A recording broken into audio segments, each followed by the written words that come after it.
வணக்கம். Neo title park பற்றி நீங்கள் கேள்விப்பட்டிருப்பீங்க.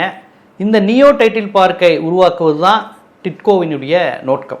பலருக்கு டிட்கோவை பற்றி இன்னும் நிறைய தெரிய வேண்டியது இருக்குது. ஏன்னு கேட்டிங்கன்னா, இந்த 5 ஆண்டுகளை டிட்கோ செய்த சாதனைகள்ங்கிறது ஏராளம். மிகப்பெரிய அளவில் நம்ம தமிழ்நாட்டு இளைஞர்களுக்கான வேலைவாய்ப்பு, வெளிநாட்டு முதலீடுகளை ஈர்ப்பது போன்ற பல்வேறு அம்சங்களை செஞ்சுருக்கிறாங்க. அவங்க பாருங்களேன், இப்போ சென்னை, கோயம்புத்தூர் தாண்டி 2ஆம் மற்றும் 3ஆம் நிலை நகரங்களுக்கும் நமக்கு நியோ டைட்டில் பார்க் திட்டத்தை உருவாக்கியது டிட்கோ தான். இந்த டிட்கோவினுடைய வளர்ச்சிங்கிறது இந்த 5 ஆண்டுகளில், இந்த தமிழக அரசு, திமுக அரசு பொறுப்பேற்ற இந்த 5 ஆண்டுகளில் எந்த அளவுக்கு வளர்ச்சி அடைந்திருக்குங்கிறது நம்ம கவனிக்க வேண்டிய விஷயம்.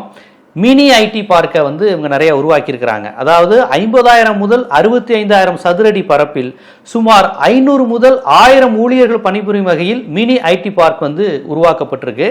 அதற்கு பார்த்தீங்கன்னா, இந்த மாதிரியான மினி ஐடி பார்க்னால இந்த 5 ஆண்டுகளில் என்னென்ன பலன் வந்திருக்கு பார்த்தீங்கன்னா, கிராமப்புற மற்றும் சிறு நகர இளைஞர்கள் வேலைக்காக மெட்ராஸ் மாதிரி ஏரியாவுக்கு வர வேண்டிய அவசியம் இல்லை. அது அந்த இடத்துலயே அவங்க ஏற்கனவே சென்னையில் நிறைய பல்வேறு ஏற்கனவே மக்கள் தொகை நெருக்கம் இருக்குது, ஒரே இடத்துல வளர்ச்சி இருக்குங்கிற பல்வேறு விமர்சனங்கள் இருக்கின்ற இந்த நிலையில் இந்த மினி ஐடி பார்க்ஸ் இந்த மாதிரியான தேவைகளை அந்தந்த நகரத்தில் அந்தந்த மக்களுக்கு அவர்கள் வாழும் இடத்திலேயே பூர்த்தி செய்யக்கூடிய வகையில் இது அமைஞ்சிருக்கு.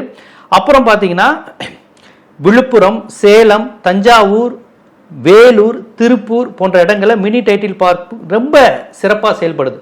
சென்னையை நோக்கி தான் வரணும், அதை விட்டால் கோயம்புத்தூருங்கிற மாதிரி அந்த நிலை போய் இப்போ இந்த நகரங்கள் எல்லாத்துலேயும் ஆல்ரெடி அது ரொம்ப சிறப்பாகவே தன்னுடைய வேலையை செயல்பட தொடங்கிருச்சு. வேலூரில் பார்த்தீங்கன்னா 2025 இறுதியில் திறக்கப்பட்ட வேலூர் டைட்டில் பார்க் அதிலும் குறிப்பாக வேலூரில் பார்த்தீங்கன்னா 2025 கடைசியில் தான் தொடங்கினாங்க. வேலூர் டைட்டில் பார்க் திறப்பதற்கு முன்பே 100% முன்பதிவு செய்யப்பட்டு சாதனை படைச்சிருக்கு. இப்போ பார்த்தீங்கன்னா திருநெல்வேலி, கன்னியாகுமரி, திருவண்ணாமலை போன்ற மாவட்டங்களிலும் புதிய பூங்காக்கான பணிகள் தொடங்குவதற்கான வேலைகள் நடைபெற்று வருது. இது ரொம்ப ரொம்ப முக்கியமான பணி. இந்த 5 ஆண்டுகளில் படித்த இளைஞர்களுக்கான அடுத்த கட்ட வளர்ச்சியை கொண்டு வர்றது, வெளிநாட்டு முதலை கொண்டு வர்றது, மினிஸ்டர் டிஆர்பி ராஜாவுடைய முயற்சி, தமிழக அரசு தொடர்ந்து காட்டி வரும் ஆர்வங்கிறது மிகப்பெரிய அளவில் இளைஞர்களுக்கு பயனுள்ளதாக அமைஞ்சிருக்கு இந்த டிட்கோவினுடைய திட்டம். அடுத்து பார்த்தீங்கன்னா, டிட்கோட ப்ராஜெக்ட்ஸ் இன்னும் என்னெல்லாம் இருக்குன்னு பார்த்தீங்கன்னா, ஐடி, இந்த தகவல் தொழில்நுட்பம் மட்டுமல்லாது மதுராந்தகம் அருகே 2000 ஏக்கரில் அமைய உள்ள குளோபல் சிட்டி மற்றும் குலசேகரப்பட்டினம் விண்வெளி தொழில் பூங்கா போன்ற மெகா திட்டங்களையும் டிட்கோ முன்னெடுத்து வருகிறது. இதுவும் நம்ம தெரிஞ்சுக்க வேண்டிய விஷயம். குலசேகரப்பட்டினம் ஒன்று இங்கே சென்னை மதுராந்தகம் பக்கத்துலையுமே இவங்க முக்கியமான ஒரு குளோபல் சிட்டி மற்றும் விண்வெளி தொழில் பூங்கா ரொம்ப கவனிக்க வேண்டியது. இது அடுத்த கட்ட அறிவியல் வளர்ச்சி. இதற்கான முயற்சியிலையும் டிட்கோ அடுத்த கட்டத்தை நோக்கி நகர்ந்துகிட்டு இருக்கிறாங்க. இந்த டிட்கோவினுடைய கான்செப்டை பார்க்கும்போது அறிஞர் அண்ணா சொன்ன இந்த இன்க்ளூசிவ் growth, ஒரு வளர்ச்சிங்கிறது மாநிலத்தில் உள்ள அனைத்து மக்களுக்கும் அனைத்து பகுதியினருக்கும் போய் சேரணும். வட தமிழகம், தென் தமிழகம், டெல்டா, மெட்ராஸ், எல்லா இடங்களில் உள்ள எல்லா தரப்பு மக்களையும் போய் சேருவது தான் ஒரு இன்க்ளூசிவ் growth. அதை நோக்கி டிட்கோவினுடைய இந்த அடுத்த கட்ட திட்டங்கள் வளர்ச்சி இருக்கு. அதை தமிழக அரசு தொடர்ச்சியாக அந்த வளர்ச்சியை நோக்கி இது கொண்டு சென்று கொண்டிருக்கிறது என்பது நாம் தெரிந்து கொள்ள வேண்டிய விஷயம். இந்த மினி டைட்டில் பார்க் மூலமாக எவ்வளவு வெளிநாட்டு முதலீடுகள் வந்திருக்கு, எவ்வளவு வரப்போகுது, இந்த மினி டைட்டில் பார்க் இன்னும் என்னென்னலாம் தமிழ்நாட்டில் தொடங்கியிருக்காங்க, அதனால் எத்தகைய வளர்ச்சியெல்லாம் வந்திருக்கு, அதற்கு மினிஸ்டர் டிஆர்பி ராஜா என்னென்ன முயற்சியெல்லாம் எடுத்திருக்கிறாங்க, முதலமைச்சர் என்னென்ன வெளிநாட்டு முதலீடு வாய்ப்புகளை இதன் மூலம் கொண்டு வர போகிறாங்க போன்றவற்றை பற்றி ரொம்ப விரிவாகவும் நுட்பமான செய்திகளை இந்த நேர்காணலில் நீங்கள் தெரிஞ்சுக்கலாம். இந்த நேர்காணலை நீங்கள் பாருங்கள். ஜீவா டுடே பார்வையாளர்களுக்கு வணக்கம். இன்றைய நேர்காணலில் திராவிட முன்னேற்ற கழகத்தின் பொறியாளர் அணி மாநில செயலாளர் எஸ்கேபி கருணா அவர்கள். சார் வணக்கம். சார், இப்போ தமிழ்நாடு அப்படிங்கிறது இந்தியாவில் பல்வேறு விஷயங்களில் முன்னணி மாநிலமாக இருக்கிறது. இதை ஒரு தடவை அமிர்தியா சென் கூட சொன்னார். தமிழ்நாடும் கேரளாவும் தனித்தனி மாநிலமாக இருந்தால் ஐரோப்பாவுக்கு இணையாக போட்டி போடுகிற நாடாக கூட மாறி இருக்கும் அப்படின்னு அமிர்தியா சென் சொன்னார், வேற யாரும் சொல்லலை. இது எப்படி தமிழ்நாட்டினுடைய அந்த வளர்ச்சிங்கிறது பிற மாநிலங்களிலிருந்து வேறுபட்டது அப்படிங்கிறது ஒரு தொடர்ச்சியாக ஆய்வு செஞ்சு பலரும் அதை சொல்லிட்டு வராங்க. ஆனால் வலதுசாரிகள், ஆளுநர் போன்றவங்க தமிழ்நாட்டில் வளர்ச்சியே இல்லை, தமிழ்நாட்டுக்கு முதலீடுகளே வரலைங்கிற மாதிரியான விமர்சனம் வைக்கிறாங்க. அது அரசியல் விமர்சனம், அதை தனியாக வச்சுக்கலாம்.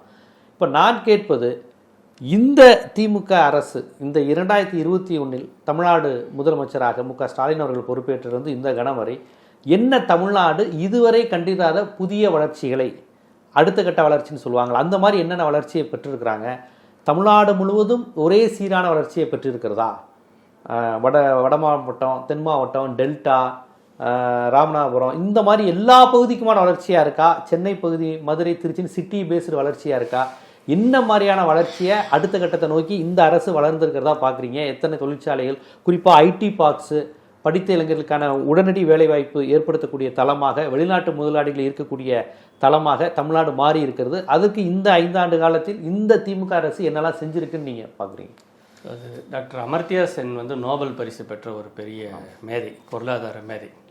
அவர் சொன்ன விஷயம் தமிழ்நாடு, கேரளா போன்ற மாநிலங்கள் ஒருவேளை மாநிலங்களாக இந்திய நாட்டுக்குள்ளே ஒரு அமைப்பாக இல்லாமல் தனி நாடாக இருந்திருந்தால் கிட்டத்தட்ட ஐரோப்பிய யூனியனில் இருக்கக்கூடிய நாடுகளுக்கு இணையான வளர்ச்சி இது அவர்களுக்கு போட்டி போடுற அளவுக்குன்னு சொல்லியிருக்காரு.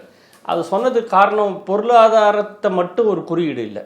ஐரோப்பிய நாடுகளின் வளர்ச்சி குறியீடுகள் என்பது பல்வேறு அம்சங்களை கொண்டது. ஒன்று வந்து ஒரு நபருக்கு எவ்வளவு பெர் கேபிட்டான்னு சொல்லுவாங்க, ஒரு நபருக்கு அந்த நாட்டின் ஒட்டுமொத்த மக்கள் தொகை, அந்த நாட்டின் ஒட்டுமொத்த பொருளாதாரத்தில் அந்த மக்கள் தொகைக்கு எவ்வளோ பங்கு இருக்கிறது, இது போன்ற விஷயங்கள்லாம். ஆனால் அதையெல்லாம் தவிர்த்துட்டு ஒரு நாட்டின் வளர்ச்சி என்பது அந்த நாட்டின் பண்பாட்டு சூழல், அந்த நாட்டினுடைய மக்களுடைய மொழி சூழல், அப்புறம் அந்த நாட்டின் சுகாதாரம், கல்வி, இன்னும் சொல்லப்போனால் மகளிர் பெண்கள் உரிமை.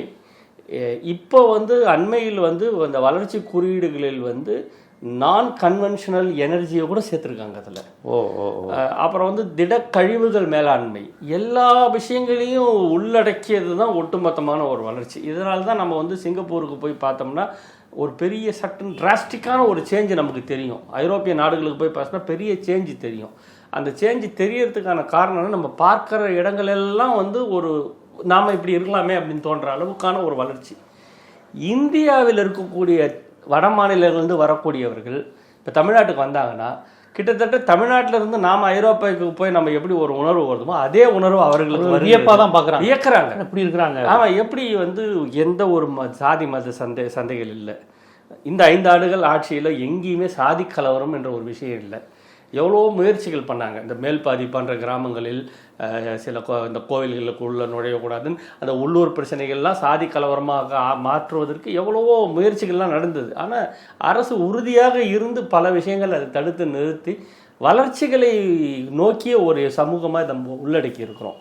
அதே போல் வந்து பேருந்து வசதிகளாகட்டும், நள்ளிரவில் கூட தமிழ்நாட்டிலிருந்து கிட்டத்தட்ட ஒரு பேருந்து நிலையத்துக்கு போனால் ஒரு 1 மணிக்கு கூட ஏதாவது ஒரு பேருந்து வெளியே போகிறது, ஒரு பேருந்து உள்ளே வைக்கிறது. கேரளாவில் பக்கத்தில் இருக்கிற கேரளாவில் 8 மணிக்கு பஸ் ஸ்டாண்டை மூடிடுவாங்க. ஆனால் இப்போ வந்து இந்த மாதிரி எல்லா வளர்ச்சிகள். அப்புறம் சுகாதாரம், 1 லட்சம் குழந்தைகள் பிறக்கிறது என்றால் இதில் வந்து இறப்பு, அந்த 1 லட்சம் குழந்தைகளில் பிறந்தவுடன் ஒரு 6 மாதத்துக்குள்ளே இறக்குற குழந்தைகள் சதவீதம் என்பது எவ்வளோ குறைவாக இருக்கிறதோ அவ்வளோ வந்து சிறப்பான சுகாதார கட்டமைப்பு இருக்கிறது.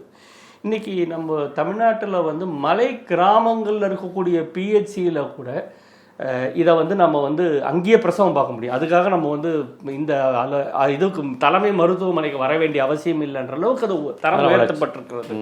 இன்னும் சொல்ல போனால் இப்போ அண்மையில் நம்ம பார்த்தோம், அந்த கர்நாடகா பார்டரில் இருக்கக்கூடிய ஒரு பெண் தமிழ்நாட்டில் ரெஜிஸ்டர்ட், கர்ப்பிணியாக தமிழ்நாட்டில் ரெஜிஸ்டர்ட். ஆனால் ரெஜிஸ்டர் பண்ணிவிட்டு அந்த பெண்ணும் அவருடைய தகப்பனும் வேலைக்காக கர்நாடகா அந்த பார்டருக்கு, அந்த மலை கிராமத்துக்கு, அந்தியூர் பக்கத்தில் மலை கிராமத்துக்கு போயிட்டாங்க.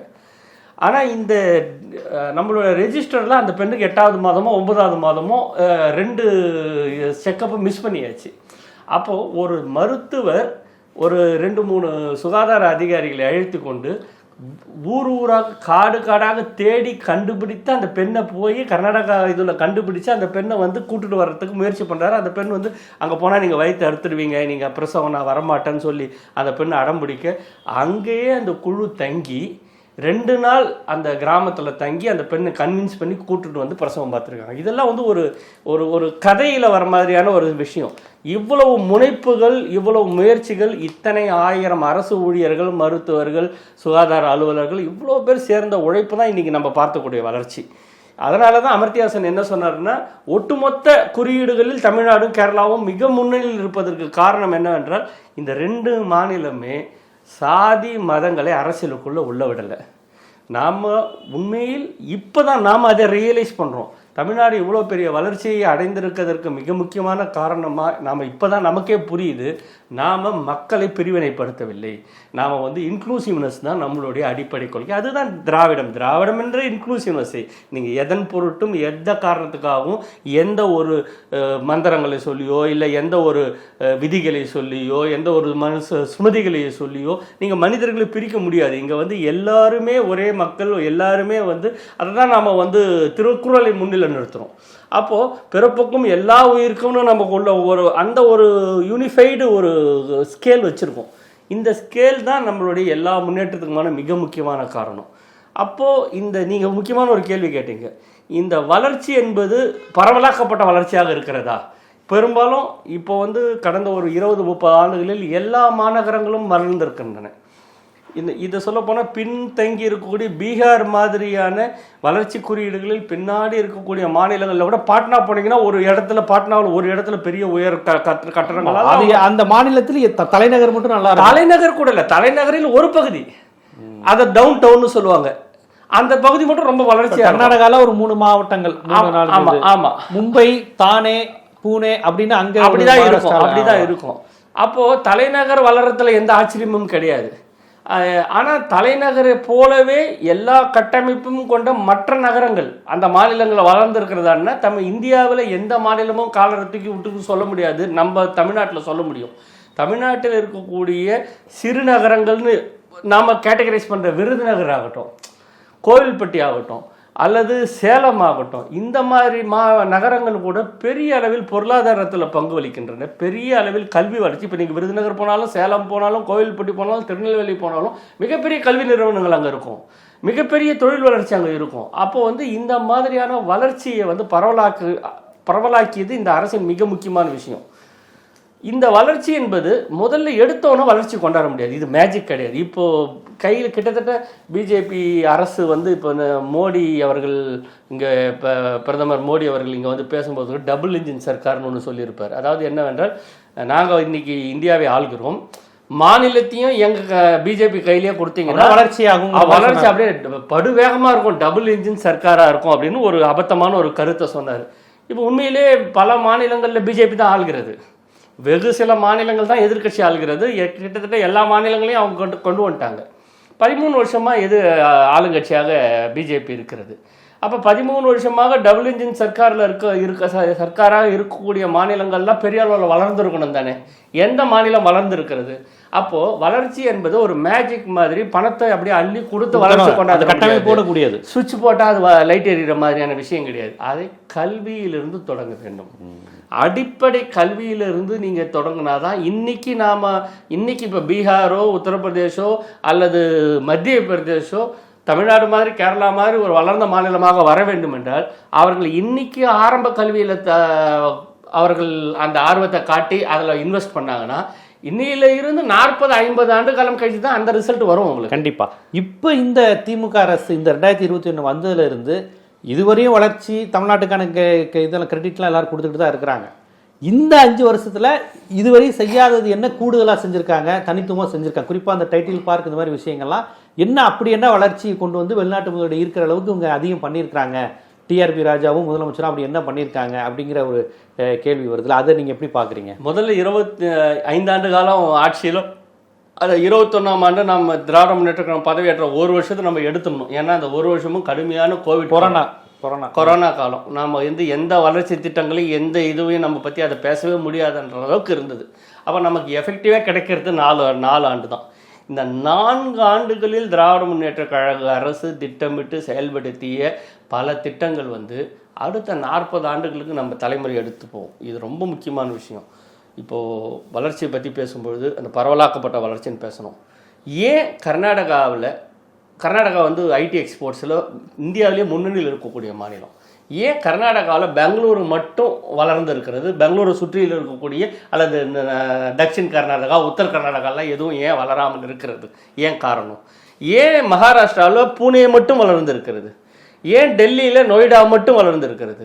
இந்த மாதிரி ஏன் ஒரு இடம் மட்டும் வளர்ந்துருக்கிறது என்றால் அவர்கள் வளர்ச்சியை ஒரு இடத்துல குவித்திருக்கிறார்கள், பரவலாக்கலை. நாம் தமிழ்நாட்டில் ஆரம்பத்தில் இருந்தே முதல்ல டைடல் பார்க்குன்னு ஒரு விஷயம், இந்த ஐடி புரட்சின்றத வரும், இந்த ஐடி தான் வந்து மிகப்பெரிய அளவில் நமக்கு வேலை வாய்ப்புகளையும் பொருளாதார வலிமையும் கொடுக்க போகுது என்பதை கெஸ் பண்ண ஒரு தலைவர் இந்தியாவிலே யார் தெரியுமா? கலைஞர் அவர்கள். அப்ப அவருக்கு 83 வயசு. 83 வயதுல இருக்கக்கூடிய எல்லாரும் அவுடேட் ஆயிருப்பாங்க. ஆமா, எல்லாம் அவுடேட்டடா இருப்பாங்க. அந்த வயதில் இருக்கக்கூடிய ஒருவர் வந்து அதை ரீட் பண்றாரு. இன்னைக்கு இருக்கக்கூடிய இடத்துல ஐடி வந்து மிகப்பெரிய புரட்சியை ஏற்படுத்த போகுதுன்னு அவர் தான் முதலில் ஐடி கம்பெனிங்க எல்லாம் ஒரே இடத்தில், இப்போ பல தொழிற்சாலைகள் இருக்குது, பல தொழில் நிறுவனங்கள் இருக்குது, எல்லா நிறுவனங்களும் ஒரே இடத்துல இருக்கணும்னு யாரும் யோசிக்க மாட்டாங்க. ஏன்னா அவர்களெல்லாம் ஒருத்தருக்கு ஒருத்தர் போட்டியாளர்கள். அப்போ தனித்தனியாக அவர்கள் ரகசியங்களை காப்பாற்றுவதற்காக பல இடத்துல தனித்தனியாக தான் இருப்பாங்க. ஆனால் ஐடி கம்பெனிகள் எல்லாம் ஒரே இடத்துல இருக்க வேண்டும். இருந்தால் அவர்களுக்கு நாம் அரசு கொடுக்க வேண்டிய சர்வீசஸ், தடையில்லா மின்சாரம், internet speed, high speed network, அதுக்கப்புறம் பாதுகாப்பு, இது போன்ற எல்லா விஷயங்களையும் ஒரே இடத்துல கொடுக்கறதுக்கு நமக்கு அரசுக்கு அது வசதியாக இருக்குன்னு சொல்லி டைடல் பார்க்னு ஒரு கான்செப்டை உருவாக்கினார். அப்போ அந்த டைடல் பார்க்குன்ற கான்செப்டை அவர் உருவாக்கி 2000 வந்து அவர் புத்தாண்டில் அதை வந்து 1000ஆம் ஆண்டில் அதை வந்து திறந்து வச்சார். இன்னைக்கு அதை திறந்து வச்ச டைடல் பார்க்க அடுத்த ஆட்சி 2001 மீண்டும் அடுத்த 5 ஆண்டு திராவிட முன்னேற்ற கழகம் வந்திருந்தால் இன்னைக்கு பெங்களூர் நம்பர் 1 இருந்திருக்காது, தமிழ்நாடு சென்னை தான் நம்பர் 1 இருந்திருக்கணும். அடுத்து வந்த ஆட்சி அதிமுக ஆட்சி அதில் பெரிய ஆர்வம் காட்டல. அப்புறம் வந்து அதனால ஒரு மிகப்பெரிய அளவில் ஆனால் இந்த கியூ எடுத்துக்கிட்டு கர்நாடகா படுவேகமாக அந்த எலக்ட்ரானிக் சிட்டிஸ் எல்லாம் கட்டமைச்சாங்க. இப்போ 2021 திராவிட முன்னேற்ற கழகம் வந்த பிறகு இந்த நியோ டைடல் பார்க்னு ஒரு கான்செப்டை கொண்டு வந்தார் தலைவர். முதலமைச்சர் இந்த நியோ டைடல் பார்க்ன்ற கான்செப்டை கொண்டு வந்ததற்கும் முதல்ல அமர்த்தியா சொன்ன விஷயத்துக்கும் நேரடி தொடர்பு இருக்கிறத நம்ம பார்க்கலாம். இப்போ நான் சொன்னேன் எதற்காக இந்த டைடல் பார்க் என்பது ஒரு ஐடி நிறுவனங்கள் எல்லாம் சேர்ந்து ஒரே இடத்துல அவர்களுக்கு தேவையான எல்லா கட்டமைப்பும் கிடைக்கக்கூடிய ஒரு இடத்த உருவாக்கி தந்தோம்னா அதுக்கப்புறம் அவங்க அதை பயன்படுத்திக்குவாங்க. இப்போது முதல்ல சென்னையில் இருக்கக்கூடிய ஐடி நிறுவனங்கள் என்பது பெருநிறுவனங்கள், மல்டிநேஷனல் கம்பெனிஸ் தான். சரி. ஆனால் சாதாரண டொமஸ்டிக் நிறுவனங்கள்லாம் சென்னைக்கு உள்ளே வர முடியாது. ஏன்னா இங்கே இருக்கக்கூடிய ஃப்ளோர் ரெண்ட் இண்டெக்ஸ் ஒரு ஏரியாவுக்கு ஸ்கொயர் ஃபுட் பெரிய நிறுவனம் மட்டும் தான் சென்னை பக்கம் வர முடியும். அவனால தான் அந்த வாடகையை கொடுக்க முடியும், அவங்களால தான் அந்த அளவுக்கு அந்த சம்பளத்தை கொடுக்க முடியும். ஏர் கண்டிஷன்லேருந்து எவ்வளோ பெரிய செலவு, ஆப்ரேஷனல் செலவு இருக்கிறது அவங்க கொடுக்க முடியும். அப்போ சின்ன ஆண்டர்பிரனர்ஸ், இப்போ உதாரணத்துக்கு நம்ம ஊரில் ஒரு சின்ன ஊரில் ஒருத்தன் படிக்கிறான், அவனுக்கு ஒரு இன்ஜினியரிங் காலேஜ் தான் உங்களுக்கு தெரியும். தமிழ்நாட்டில் அதிகமான பொறியாளர்களை உருவாக்கக்கூடிய மாநிலம் தமிழ்நாடு. அப்போ அவர்களுக்கு ஒரு 2-3 நண்பர்கள் சேர்ந்து ஒரு நிறுவனத்தை தொடங்குறாங்க. அந்த நிறுவனத்தை தொடங்கும் போது அதுவும் அவங்க செய்கிற ப்ராடக்டும் அவங்க செய்கிற சாஃப்ட்வேர் டெவலப்மெண்ட்டும் இவர்களுக்கு இணையான ஒரு தரமாக இருந்தால் கூட அவர்கள் சின்ன ஊரில் இருக்காங்க. ஆனால் அவர்களுக்கு இதே கட்டமைப்புகள் தேவைப்படுகிறது. அந்த கட்டமைப்புகள் தொடர்ந்து அரசு கொடுத்துட்டா அவர்கள் அந்த ஊர்லேயே ஒரு பெரிய நிறுவனத்தை கட்டமைக்க வாய்ப்பு இருக்கிறது. அதை நம்ம அரசு கொடுக்கலைன்னா அவங்களும் இங்கே வந்து நஷ்டமடைந்து போக வேண்டியது இருக்கும், இல்லைன்னா வேற ஏதாவது ஒரு கம்பெனி கூட மெர்ஜ் ஆக வேண்டியது இருக்கு. இந்த கழக அரசு நியோ டைடல் பார்க்னு ஒரு கான்செப்டை உருவாக்குனாங்க. அதாவது சிறு நகரங்களிலும் டைடல் பார்க்கை நாங்கள் கட்டித்தரோம். நீங்கள் அந்த பகுதியில் இருக்கக்கூடிய மக்கள், அந்த பகுதியில் இருக்கக்கூடிய தொழில் முனைவோர்கள் நீங்கள் அந்த இடத்துல நீங்கள் சர்வீஸ் எடுத்துக்கோங்க, அங்கிருந்து நீங்கள் உங்களுக்கு தேவையான எல்லாத்தையும் கொண்டு வாங்கன்னு சொல்லி இப்போ இந்த நியோ டைடல் பார்க்கை இந்த கான்செப்டை நம்ம உருவாக்கி எங்கெங்கெல்லாம் நம்ம பண்ணியிருக்கோம்னா இந்த வருஷத்தில் நம்ம ஒரு திட்டத்தை எடுத்தோம்னா அந்த திட்டத்தை செயல்படுத்துவதும் அதை பரவலாக்குவதும் அந்த சிஸ்டமேட்டிக்காக அது மேலே அவ்வளோ கவனம் வச்சுருந்தா தான் முடியும். எந்த திட்டமாக இருந்தாலும் திட்டத்தை போட்டு தான் அது நடந்துடாது. அது கடைசி வரைக்கும் எண்ட் யூசேஜ் வரைக்கும் நம்ம வந்து கண்காணிப்பு இருக்கணும். இந்த நியோ டைடல் பார்க் 2021-22 முதல்ல விழுப்புரம் எவ்வளோ பெரிய ஊர், அது வட தமிழகம் பின்தங்கிய பகுதி தான். விழுப்புரத்தில் ஒரு சின்ன ஊர் அது. அந்த விழுப்புரத்தில் ஒரு நியோ டைடல் பார்க் அனௌன்ஸ் பண்ணுறாரு தலைவர். சேலத்தில் ஒரு நியோ டைடல் பார்க் 2021-22. தூத்துக்குடியில் ஒரு நியோ டைடல் பார்க், திருப்பூரில் ஒரு நியோ டைடல் பார்க், வேலூரில் ஒரு நியோ டைடல் பார்க். இந்த 4-5 நியோ டைடல் பார்க்களும் இன்னைக்கு வந்து ஆப்ரேஷன் ஒவ்வொரு நியோ டைடல் பார்க்களும் 650 பேர் வேலை செய்கிறாங்க. 650 தமிழ்நாட்டு இளைஞர்கள், ஆண்களும் பெண்களும் அந்தந்த பகுதி அங்கங்க அவர்களே அந்த கம்பெனியில தொழில் நிறுவனங்கள், அவர்களுடைய தொழில் நிறுவனங்கள் அவர்கள் பணிபுரிகிறார்கள். இது அடுத்தது 2022-23 இதோட சக்சஸ் பார்க்குது, அரசு பார்க்குது. இதுக்கான டிமாண்டு இது எந்த அளவுக்கு வந்து அடுத்த தலைமுறைக்கு கொண்டுட்டு போவோம். இந்த இத்தனை நியோ டைடல் பார்க்லேருந்து பணியாற்றக்கூடிய பணியாளர்களோ அல்லது டெக்னீஷியன்ஸோ அல்லது சிறு முதலாளிகளோ தொழில் முனைவோர்களோ நாளைக்கு மிகப்பெரிய அளவில் வளரக்கூடிய வாய்ப்புகள் இருக்குது. அது தமிழ்நாட்டுக்கே பெருமையாக வரும். இதெல்லாம் நடக்கும். 2022-23 அடுத்தது தஞ்சாவூருக்கு, ஊட்டிக்கு, உதகமண்டலத்தில், நாமக்கல்ல, சிவகங்கையில், கரூரில், திருவண்ணாமலையில், விருதுநகரில், நாகப்பட்டினத்தில், இப்போ நான் சொன்ன படித்த ஊர்கள் எல்லாம் தமிழ்நாட்டின் சிறு சிறு நகரங்கள். அதிகபட்சம் போனால் ஒரு மாவட்ட தலைநகரங்கள். ஒரு மாவட்ட தலைநகரங்களிலெல்லாம் நியோ டைடல் பார்க். அந்த நியோ டைடல் பார்க்கெல்லாம் தொழில் வளர்ச்சிக்கான ஐடி சர்வீசஸ் கம்பெனிஸ். இந்த கம்பெனிகளில் வெளியூரில் இருந்து நியோ டைடல் பார்க்கோட மட்டும் இல்லை, நான் வந்து கட்டி கொடுத்துட்டேன், நீங்கள் தொழில் ஆரம்பிச்சிட்டீங்க, நீங்கள் தொழில் நடத்துங்கன்னு சொல்ல. இப்போது நம்ம தமிழ்நாட்டோட இன்னொரு மிகப்பெரிய பலம் என்னென்றால் பெண்கள். பொறியாளர்கள் எடுத்துக்க நீங்கள் எந்த பள்ளிக்கூடம் எந்த ஸ்கூலுக்கு போனாலும் அதிகமான சதவீதம் படிப்பது பெண்கள் தான். பெண்கள் படிச்சுட்டு வராங்க. பெண்களுக்கு பெண் பொறியாளர்கள் பணிக்கு போகணும். நம்ம சிஸ்டத்தில் நம்ம சொசைட்டியில் பெண்ணை தனியாக வேலைக்கு அனுப்பணும்னா ரொம்ப யோசிக்கக்கூடிய ஒரு சொசைட்டி தான். நீ எங்கே போய் தங்குவேன், எனக்கு வேலை கிடச்சிருக்குமா, நான் வந்து சென்னையில் வேலை கிடச்சிருக்கு, இல்லை திருநெல்வேலியில் வேலை கிடச்சிருக்கு, நான் போகிறேன்னு சொன்னால் நீ எங்கே போய் தங்குவேன், அதெல்லாம் நமக்கு அங்கே யாரும் இல்லை, போக வேணான்னு சொல்லி நிறுத்துவாங்க. அந்த வாய்ப்பு கூட குடும்பங்களுக்கு சொல்லாமல், அந்த வாய்ப்பு கூட பெண்ணுக்கு மறுக்கப்படக்கூடாதுக்காக தோழியர் விடுதின்ற ஒரு கான்செப்டை கொண்டு வராங்க. அரசே வந்து விடுதிகள், இப்போ முன்னெல்லாம் பேயிங் கெஸ்ட்டு அல்லது வந்து பெண்கள் தங்கத்துக்கு தனியார்கள் விடுதி நடத்துவார்கள். அப்போ அந்த விடுதிகளில் பாதுகாப்பு குறைவு, சாப்பாடு பிரச்சனைன்னு பல பிரச்சனைகள் இருக்கும். அரசே முன்னெடுக்குது. நான் சின்ன சின்ன நகரங்களில் கூட தோழியர் அரசு விடுதிகள் நடத்துங்கிறேன்.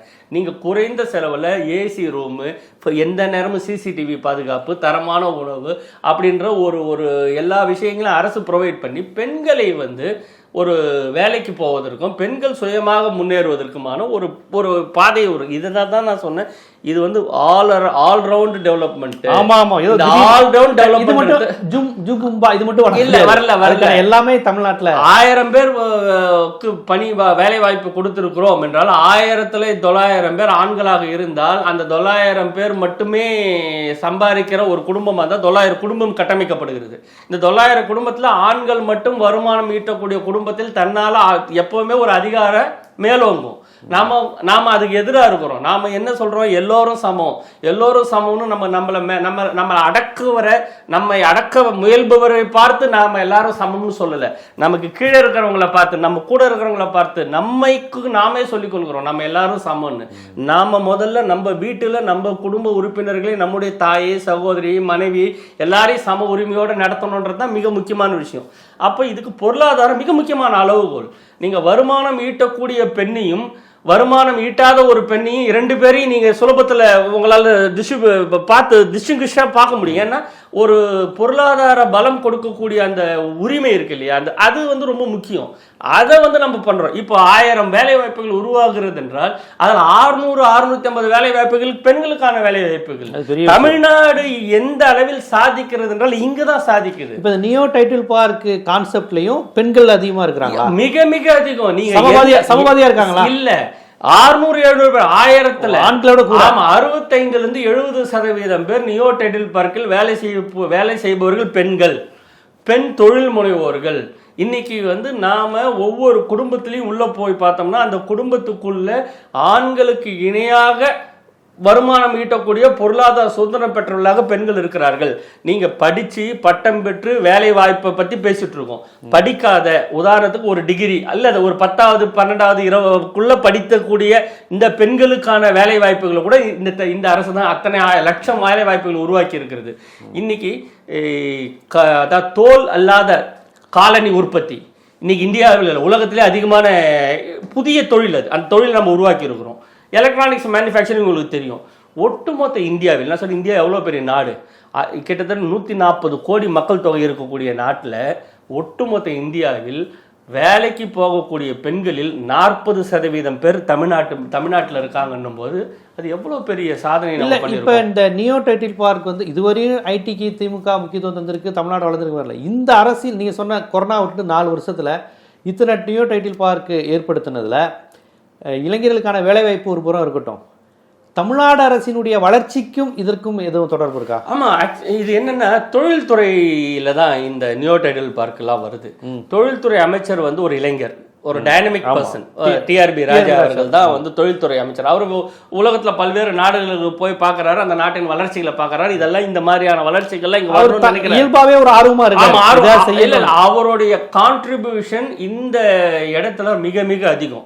இன்னைக்கு இந்தியாவில் தமிழ்நாடு தொழில் மயமாக்கப்பட்ட மாநிலமாக ஆயிருக்கிறது என்றால் கிட்டத்தட்ட 40-50 ஆண்டு காலமாக தொழில்துறை அமைச்சர்கள் என்னெல்லாம் நம்ம கான்ட்ரிபியூட் பண்ணிருக்காங்களோ அதற்கு இணையாக இந்த 4 ஆண்டுகள்ல இந்த திரு தங்கம் தென்னரசு அவர்களும் திரு டிஆர்பி ராஜா அவர்களும் 2 பேரும் தான் தொழில்துறை அமைச்சராங்க. ஏன்னா அவ்வளவு காலமாக இருந்த டைடல் பார்க்கை விட அதிகமான டைடல் பார்க்கை இப்ப நம்ம உருவாக்கி இருக்கிறோம். அவ்வளோ காலமாக உருவாக்கப்பட்ட சிப்காட்டை விட அதிகமான சிப்காட்டை நம்ம உருவாக்கி இருக்கிறோம். இந்த தொழில்துறை வளர்ச்சிகளில் இந்த மாதிரியான நம்முடைய தமிழ்நாடு முதலமைச்சருடைய வழிகாட்டுதலுடன் இந்த மாதிரியான அமைச்சர்கள் இந்த போன்ற அதிகாரிகள் வந்து இன்னைக்கு தமிழ்நாட்டில் கொடுத்துற கான்ட்ரிபியூஷன் வந்து இன்னைக்கு நம்ம பார்க்கும்போது இயல்பா சாதாரணமா தெரியும். ஆனா அடுத்த 20 ஆண்டுகளில் தமிழ்நாடு ஒரு அசுர வளர்ச்சிக்கு போய் இது உண்மையிலேயே இது தமிழ்நாடு வந்து இந்த மாதிரி ஒட்டுமொத்த இந்தியாவில் நம்ம 30-40% நாம மட்டுமே கான்ட்ரிபியூட் பண்ண போறோம். அந்த அளவுக்கு வளர்ச்சி கொடுக்கும்போது இப்பொழுது இவர்கள் எடுத்திருக்கக்கூடிய இந்த முன்னெடுப்புகள் தான் அதுக்கு அடிப்படையாக இருக்கும். ஆமா, இது சாதாரண விஷயம் கிடையாது. மறுபடியும் சொல்றேன், திருநம்பிகள் இதெல்லாம் வந்து சமூகத்துல வந்து எந்த ஒரு மரியாதையும் கொடுக்கப்படாமல் ரொம்ப ரொம்ப கடினமான ஒரு சூழல் தான் இந்தியாவில் பல இடங்கள்ல அவர்கள் இருக்கார்கள். திருநம்பிகள் போன்றவர்களுக்கு கூட படிப்பதற்கும் தொழில் தொடங்குவதற்கும் அவர்களுக்கென்று ஒரு தனி இடம், அவர்களுக்கென்று ஒரு தனி உரிமைகள், அவர்களுக்கென்று முன்னேற்றுவதற்கான ஒரு திட்டங்கள் பண்ணும்போது இதை விட இன்க்ளூசிவிட்டி யார் கொடுக்க முடியும்? அவ்வளோ அந்த இன்க்ளூசிவ் கவர்மெண்ட், இந்த இன்க்ளூசிவிட்டி தான் அமிர்தா சென் சொன்ன விஷயத்தோட சாராம்சம். அதுதான் இங்க வளர்ந்துருக்கு. இன்னைக்கு சட்டமன்றத்தில் முதலமைச்சர் அவர்கள் பேசியிருக்கிறார். 5 ஆண்டு காலம் முதலமைச்சராக இருந்து நான் சாதித்த சாதனைகள் என்பது இப்பொழுது உண்மையிலே மகிழ்ச்சியாக அவர் மகிழ்ச்சியோடு இருக்கிறேன் என்று சொல்றார். உண்மையிலேயே அதை சொல்வதற்கு அவருக்கு எல்லா தகுதியும் இருக்கிறது. இந்தியாவில் எந்த முதலமைச்சரும் சாதிக்காத சாதனையை சாதிச்சிருக்கு. தமிழ்நாட்டில் இதற்கு முன்பு சாதித்திருக்கிறார். தமிழ்நாட்டில் இதற்கு முன் இருந்த எந்த முதலமைச்சரும் சாதிக்காத சாதனைகளை சாதிக்கிறார். இந்த திராவிட முன்னேற்ற கழக அரசுக்கு முன்ன 10 ஆண்டு காலம் தொடர்ந்து அதிமுக தான் ஆட்சியில் இருந்தது. இந்த 10 ஆண்டு காலம் தொடர்ந்து ஒரு கட்சிக்கு ஆட்சி இருக்கக்கூடிய ஒரு வாய்ப்பு கிடைத்த அந்த டைம்ல இந்த 10 ஆண்டுகளில் ஒரே ஒரு நியோ டைடல் பார்க்கு கூட, ஒரே ஒரு ஐடி பார்க் கூட கட்டப்படவில்லை என்பதை நம்மால் ஏற்றுக்கொள்ள முடிகிறதா? ஏன் தமிழ்நாட்டில் தான் இந்தியாவின் மிக அதிகமான பொறியாளர்களை உருவாக்கக்கூடிய மாநிலத்தில் ஏன் வந்து இந்த மாதிரி டைடல் பார்க் கட்டணும், இந்த மாதிரி வந்து அவர்களுக்கு பொறியாளர்களுக்கு கணினி துறையில் அவர்களுக்கு வேலை வாய்ப்புகளை உருவாக்கி தரணும் அப்படின்னு 10 ஆண்டுகளில் ஒரு அரசுக்கு ஏன் அந்த சிந்தனை வரல? 4 ஆண்டுகளில் ஒரு அரசு எப்படி இதெல்லாம் இவ்வளோ பெரிய சாதனைகளை சாதிக்கிறது? இந்த 2 வேறுபாடுகளில் தான் நம்ம பார்க்கணும். இன்னைக்கு நம்மளுடைய மிக முக்கியமான பார்வையாக இருக்கக்கூடியது என்னன்னா, நாம இன்னைக்கு நம்ம கையில் ஒரு பொக்கிஷம் கிடைச்சிருக்கிறது. எதிர்கால தலைமுறைக்கு, அடுத்த தலைமுறைக்கு என்னென்னலாம் தேவையோ அதையெல்லாம் பார்த்து பார்த்து பார்த்து இன்னைக்கு திட்டம் தீட்டக்கூடிய இந்த அரசு இருக்கிறது. இந்த அரசை கை நழுவ விடக்கூடாது. இந்த அரசை நமக்கு இறுக பற்றி கொள்ள வேண்டும். இதை நம்ம நழுவ விட்டோம் என்றால் மறுபடியும் 10 ஆண்டு காலம் எதுவுமே செய்யாத ஒரு அரசு மாதிரி நம்ம மறுபடியும் மீண்டும் ஒரு 10 ஆண்டுகள் பின்னால் இழுத்துட்டு போயிடுவாங்க. இப்போ இந்த 4 ஆண்டுகளில் இவ்வளோ நியோ டைட்டில் பார்க் சிற்றூர்களுக்கெல்லாம் வந்திருக்குன்னு சொல்றீங்களே, நீங்கள் சொல்கிற இந்த கான்செப்ட் படி பார்த்தா அந்த சென்னையை நோக்கி நகர்கின்ற அந்த அழுத்தம் இருக்குல்ல, சென்னை எல்லாமே மெட்ராஸ் தான், அது வந்து பெரிய லெவலில் சென்னைக்கே ஆபத்தாக மாறுது. கிளைமேட் சேஞ்சிலேருந்து பெரிய தொல்லையாக இருக்குப்பா, மழை எப்போ பெய்யுது எப்போ வெயில் அடிக்குது, காரணம் எல்லா ஊருக்காரனும் மெட்ராஸ்க்கு வந்துட்டீங்க, கேட்டால் எல்லா வாய்ப்பையும் நீங்கள் சென்னையில் வச்சுட்டீங்கிறாங்க. அப்போ இந்த கான்செப்டும் கொஞ்சம் சமப்படுத்த வாய்ப்பு இருக்கா? சென்னை பெருநகரம் மேலும் பெரிய விரிவாவதை நம்ம தடுக்கவே முடியாது. அதுக்கு முக்கியமான காரணம் என்னவென்றால், நம்ம கிட்ட சென்னையில் தான் பெரிய துறைமுகங்கள், 3 துறைமுகங்கள் இருக்கு. ஆமாம், இயற்கையே அப்படி ஒரு வாய்ப்பு, 3 துறைமுகங்கள் இருக்கிறது. அடுத்தது பெரிய சர்வதேச விமான நிலையம் சென்னையில் தான் இருக்கிறது. அப்புறம் சென்னை வந்து இந்த ட்ரையாங்கிளில் சென்னை, ஹைதராபாத், பெங்களூருன்ற 3 பெருநகரங்கள் ட்ரையாங்கிளில் ஒரு முக்கியமான விஷயம். நாம் இந்த சென்னை தொழில் வளர்ச்சி என்பது கிட்டத்தட்ட ஒரு 60-70 ஆண்டுகளாக அப்படியே இயல்பாக வளர்க்கப்பட்டது. இன்றைக்கி வந்து ஆட்டோமொபைல், எலக்ட்ரானிக்ஸ் இதெல்லாம் சென்னையை விட்டுட்டு நீங்கள் வெளியே கொண்டுட்டு போக முடியாது. ஏன்னா அதற்கான கட்டமைப்புகள் சென்னைக்குள்ளே தான் இருக்குது. சென்னையில் ஒரு கார் தொழிற்சாலை வருதுங்கிறது, அந்த கார் தொழிற்சாலைக்கு உதிரி பாகங்கள் செய்யக்கூடிய தொழிற்சாலைகள் 100-150 தொழிற்சாலைகள் சென்னை சுற்றிலையுமே இருக்கிறது. அப்போ இந்த கார் தொழிற்சாலைக்கு அவர்கள் ஈஸியாக சப்போர்ட் பண்ணுவாங்க. எல்லாருக்கும் ஒருத்தருக்கு ஒருத்தர் காம்ப்ளிமெண்டடாக இருப்பாங்க. இப்போ அதில் ஒரு உதிரி பாகத்தை மட்டும் கொண்டுட்டு போய் எடுத்துகிட்டு போய் நம்ம வந்து திருநெல்வேலியில் வைக்க முடியாது. அது ரெண்டும் இயல்பாக இருக்கும். ஆனா இதற்கு மேல் உருவாகக்கூடிய வாய்ப்புகள், வேலை வாய்ப்புகள், புதிய வேலை வாய்ப்பு அது மற்ற ஊர்ல இப்போ உதாரணத்துக்கு நம்ம வந்து தமிழ்நாடு வந்து தோல் பொருட்கள், உதாரணத்துக்கு தோல்ல வந்து ஷூஸ், செருப்பு, தோல்ல பேக் இதெல்லாம் செய்யக்கூடிய வாணியம்பாடி, ஆம்பூர் பகுதியில் ஏற்கனவே தொழிற்சாலைகள் இருந்தது. ஆனால் தோல் அல்லாத இதே செருப்புகள், ஷூக்கள் இப்போ நம்ம போடுறதுலாம் தோல் இல்லை, தோல் இல்லாத காலனி தொழிற்சாலைகள்னு புதிய ஒரு வேலைவாய்ப்பு வருகிறது. பெரிய பெரிய ஃபேக்ட்ரிகள், கொரியாவிலிருந்து தாய்லாண்டில் இருந்தெல்லாம் பெரிய ஃபேக்ட்ரிகள் வருது. அவங்க இங்கே நம்ம தமிழ்நாட்டில் வேலைகளை தொடங்கணும்னு சொல்லும்போது தமிழ்நாடு அரசு எங்கே தெரியுமா அவர்களை அனுப்பியது? அரியலூருக்கு, பெரம்பலூருக்கு. இப்போ அரியலூர், பெரம்பலூர் போன்ற தொழில் வளர்ச்சி இல்லாத மாவட்டங்களில் அந்த பெரிய ஃபேக்டரியை திறக்க வச்சு அங்கே ஒவ்வொரு தொழிற்சாலையும் 20,000 30,000 பெண்களுக்கு வேலை வாய்ப்பு கொடுக்கும்போது அதை நம்ம சென்னையை விட்டு நம்ம நகர்த்தி இருக்கிறோம். இப்போ சோலார் பேனல் உருவாக்குறதுக்கு டாடா ஒரு திட்டத்தை கொண்டு வராங்க. இந்த சோலார் பேனலை உருவாக்குறதுல எனக்கு மிகப்பெரிய கிட்டத்தட்ட 30,000 கோடி ரூபாய் மிகப்பெரிய தொழிற்சாலை. அந்த தொழிற்சாலையை உருவாக்குவதற்கு டாடா தமிழ்நாட்டுக்கு வரும்பொழுது தமிழ்நாடு அரசு டாட்டாவை வழிகாட்டி அவர்களை அனுப்பிச்ச இடம் வந்து கங்கை கொண்ட சோழபுரம். அந்த இடத்துல போய் நீங்க வைங்க, அந்த இடத்துல நீங்க பண்ணுங்க, கங்கை கொண்ட அந்த இடத்துல போய் ஒரு இது பண்ணுங்க. சென்னைக்குள்ள கொண்டு வரல. இப்ப எலக்ட்ரானிக்ஸ் பொருள்கள் ஹொசூர்ல அமைச்சிருக்கோம். இப்போ வந்து ஐபோன் எல்லாத்தையும் ஓசூர் இப்போ வேற லெவல்ல வந்துட்டு இருக்குங்கிறாங்க. ஓசூரை மிகப்பெரிய அளவில் நம்ம வந்து தொழில் வளர்ச்சி நகரமாக மாற்றிருக்கிறோம். அப்போ அரசுக்கு எப்பப்பெல்லாம் வாய்ப்பு கிடைக்கிறதோ, புதிய தொழிற்சாலைகள் வரக்கூடிய சூழல்களோ, அப்போ வந்து தமிழ்நாட்டின் மற்ற எல்லா பகுதிகளிலும் அந்த தொழிற்சாலைகளை வழிகாட்டி அங்கே நம்ம வந்து வளர்ச்சிகளை உருவாக்குகிறோம். உதாரணத்துக்கு தூத்துக்குடி, இந்த 4-5 ஆண்டுகளில் தூத்துக்குடி, திருநெல்வேலி மாவட்டம் அடைந்திருக்கக்கூடிய இந்த வளர்ச்சி என்பது இது வரைக்கும் நம்மளால் கற்பனை கூட பண்ணி பார்க்க முடியாத வளர்ச்சியாக இருக்கிறது. துணை நகரங்கள் இதெல்லாம் 1996 2000 கலைஞர் அவர்கள் ஒரு வேலை அறிவித்த போதே அதெல்லாம் செயல்பாட்டுக்கு வந்திருந்தால், தொடர்ந்து வந்த அரசு கலைஞருடைய திட்டங்களை எல்லாம் முன்னெடுத்து செய்திருந்தால், சேட்டிலைட் டவுன்ஷிப்லாம் உருவாகி இருந்தால் இன்னைக்கு பெங்களூரை விட அதிகமான ஒரு படி மேலே தான் நம்ம ஐடியில் இருந்திருப்போம்.